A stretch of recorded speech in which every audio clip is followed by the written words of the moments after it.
Anyone who chants from this cursed book dies. The film opens in a dark forest where a young woman runs through the woods, injured and terrified, as if something is chasing her. She tries to hide, but it doesn't work. Within moments, she is caught by two people and dragged away. When she wakes up, she finds herself tied to a wooden post, her head covered. In front of her, an old woman begins performing a ritual using a strange book. Not long after, a man steps forward and removes the cloth from her face. It's her father. Shocked and confused, she asks about her mother. But instead of comfort, she's told something horrifying, that her mother is dead, and she was the one who killed her while being controlled by something evil. Despite her cries, her father continues the ritual. The old woman chants as the situation escalates, and without hesitation, he sets her on fire, believing it's the only way to stop whatever is inside her. As the flames rise, something unnatural begins to show through her. Her behavior changes, her voice no longer sounding like her own, as if something else is speaking through her. Convinced this is no longer his daughter, her father takes a gun and shoots her, ending it. After this disturbing incident, the story shifts to a remote cabin where David arrives with his girlfriend Natalie. They are greeted by Olivia, Eric, and David's younger sister Mia. The reason they're all here is serious. Mia is trying to quit her drug addiction, and they've brought her to this isolated cabin to keep her away from any outside influence. At first, things seem calm. David gives Mia a necklace for support, and she promises that this time she's serious about quitting. But the others are unsure, knowing she has tried before and failed. As they enter the cabin, the atmosphere immediately feels off. The place is old, dirty, and has clearly been abandoned for a long time. While looking around, Mia begins to feel uncomfortable, especially as memories of their past start to come back. The mention of their mother creates tension between her and David. She is still upset that he wasn't there when their mother died, while David tries to explain that he couldn't leave his job, but his explanation doesn't change how she feels. Outside, Olivia talks to David and reminds him that Mia has made promises like this before, but never followed through. She suggests they shouldn't let her leave this time, no matter what. However, David hesitates, not wanting to force his sister. As night falls, Mia suddenly reacts to something no one else notices. She says she smells something horrible, something rotten, but the others can't smell anything at all. Assuming it's just part of her withdrawal, Olivia calms her down with an injection, and Mia eventually settles. For a moment, everything seems under control, but the situation is already starting to shift, and none of them realize what they've just walked into. Not long after, something strange began to happen inside the cabin. David's dog starts acting aggressively, scratching at the floor as if trying to dig something out. At first, it seems random, but the behavior becomes too persistent to ignore. When they finally check the spot, they discover a hidden trap door leading down into the basement. As soon as it's opened, a terrible smell rises from below. Reluctantly, they decide to investigate. Inside, the basement is dark and disturbing, with signs that something violent happened there. They find dead cats hanging from the ceiling and a burnt wooden post in the center of the room. Among the mess, Eric notices a strange object wrapped in plastic. Despite the uneasy feeling in the room, he takes it and brings it upstairs. Mia immediately reacts, warning them not to touch anything from the basement. She insists something isn't right, but no one takes her seriously. Curious, Eric unwraps the object and reveals a mysterious book filled with disturbing images and symbols. On its pages are clear warnings not to read or speak the words written inside. But instead of stopping, Eric ignores the warnings and begins reading the text out loud. Not long after that, Mia's condition starts getting worse. Outside the cabin, she suddenly becomes sick and vomits, clearly shaken. She begins seeing things that no one else can see, including a figure calling her name from the woods. Terrified, she becomes convinced that something is out there watching her. Unable to handle it, Mia decides to leave. She quickly packs her things and demands that someone take her away from the cabin. But no one agrees. They believe she's only reacting to withdrawal, and if they let her go, everything they're trying to do will fail again. Realizing she's not getting any help, Mia retreats to her room, but instead of staying there, she escapes through the window and drives off on her own. As she speeds down the road, trying to get away, she suddenly sees a woman standing in the middle of the path. Startled, she loses control of the car and crashes. When she wakes up, the car is no longer usable. Alone and disoriented, she tries to find a way out, but quickly realizes she's not alone in the forest. As she runs, she falls into the bushes, and suddenly, the roots around her begin to move. They wrap around her body, holding her in place. Before she can escape, a presence appears and violently takes control of her. Sometime later, David and the others find Mia outside, weak and barely responsive, and bring her back to the cabin. Olivia examines her and assumes everything she experienced is just a severe reaction to withdrawal.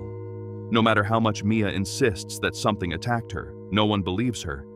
David tries to calm her down, but Mia becomes more desperate, warning them that something is in the woods and that they need to leave immediately. Still, David ignores her, convinced she isn't thinking clearly. Left alone in the room, Mia's condition continues to change. She begins seeing disturbing reflections, as if something else is staring back at her. At the same time, Eric studies the book more carefully and starts noticing that the illustrations match exactly what Mia has been describing. This begins to worry him, but he doesn't fully understand what he has already set in motion. Meanwhile, David discovers something disturbing outside. While checking on his dog, he follows a trail of blood and finds it badly injured, with a hammer nearby. Believing Mia is responsible, he rushes back inside. He breaks into the bathroom and finds Mia badly burned from scalding water, her condition far worse than before. At this point, it becomes harder to ignore that something is seriously wrong. Trying to take control of the situation, David decides to take Mia to the hospital. But when they attempt to leave, they discover that the only bridge out has been destroyed by flooding. There is no way out. Forced to return to the cabin, the tension between them continues to grow. Accusations begin, and fear starts to replace their earlier confidence. Eric becomes more certain that everything is connected to the book, warning that Mia's condition will only continue to get worse. And as the situation reaches a breaking point, Mia returns, no longer acting like herself at all. The situation quickly spirals out of control. David tries to approach Mia carefully, calling her name and asking her to stay calm. But something is clearly wrong. Without warning, Mia raises a shotgun and shoots him. The impact sends him to the ground, leaving everyone in shock. For a moment, she stands there, almost still, before saying that they are all going to die tonight. Then suddenly she collapses. Olivia quickly grabs the shotgun while David struggles to stay conscious. But the moment doesn't last long. Mia wakes up again, more aggressive than before, and attacks Olivia. With no choice, Olivia and Eric force her down into the basement and lock her inside. Trying to regain control of the situation, Olivia heads to the bathroom to clean herself up, while Eric begins explaining to David that everything happening might be connected to the book he found. Inside the bathroom, something changes. As Olivia looks into the mirror, her reflection appears wrong. Before she fully understands what's happening, she begins to harm herself, following the same disturbing pattern shown in the book. When Eric comes to check on her, he finds her in a horrifying state. She suddenly turns on him, forcing him to defend himself. In the struggle, Eric manages to stop her, but not without being seriously injured. The situation inside the cabin becomes even more unstable. In the kitchen, Natalie begins to hear Mia's voice coming from the basement. It sounds weak, almost normal, calling for help. Concerned, she moves closer to the trap door. But something isn't right. The voice continues, trying to convince her to open it. As Natalie hesitates, she starts to realize that it may not actually be Mia. Before she can react, her leg is suddenly grabbed from below. She is pulled down and attacked. In the struggle, Mia bites her hand before David arrives and pulls her back. He quickly secures the basement door, trying to keep whatever is down there contained. At this point, fear begins to take over. Eric, weak and injured, explains that he read from the book and may have released something that was never meant to be disturbed. He tries to destroy the book, but quickly realizes it cannot be burned. He then reveals something worse. According to the book, if the entity manages to claim 5 souls, it will trigger something far more dangerous. David still refuses to accept this. He insists that Mia is sick and needs medical help, not whatever Eric is suggesting. But the situation continues to get worse. Natalie's condition begins to change after the bite. Her hand starts to deteriorate unnaturally, spreading up her arm. As the pain becomes unbearable, she isolates herself in the bathroom. Moments later, her screams echo through the cabin. David and Eric rush in and find that she has done something drastic in an attempt to stop the infection. The power suddenly cuts out, leaving them in darkness. In the middle of the chaos, Eric once again tries to explain that the only way to stop what's happening may involve killing Mia using specific methods described in the book. But David refuses to accept it. He believes his sister can still be saved. As they argue, Natalie suddenly attacks them from behind using a nail gun. No longer fully in control, she becomes another threat inside the cabin. David struggles to stop her, trying not to hurt her, but the situation leaves him with no good options. Moments later, Natalie briefly regains awareness, clearly in pain, before collapsing. She dies from her injuries, leaving David holding her as the reality of everything finally starts to set in. For the first time, David begins to question whether Eric was right. Desperate and running out of options, he considers ending everything by burning the cabin down. But just as he prepares to act, Mia's voice stops him. From the basement, she begins singing a song their mother used to sing. And just like that, David hesitates. David hesitates, unable to go through with burning the cabin after hearing Mia's voice. Instead, he recalls a method from the book that might stop the entity without completely destroying her. A lightning strike hits a tree nearby, briefly illuminating the area, and he decides to try it. He prepares a sedative and approaches the basement carefully, but the moment he gets close, Mia attacks again. Even more violently than before. She resists with everything she has, forcing David into a struggle he can barely control. Just as he begins to lose control of the situation, Eric steps in and helps restrain her long enough for David to inject the sedative. Mia finally goes still, but the moment of control comes at a cost, as Eric collapses from his injuries and dies shortly after, leaving David alone to finish what he started. With no time to waste, David carries Mia outside into the heavy rain and begins following the instructions from the book. He buries her in the ground, forcing himself to ignore her pleas as she regains consciousness and begs him to stop. Convinced that it's only the entity trying to manipulate him, he continues until she is fully buried.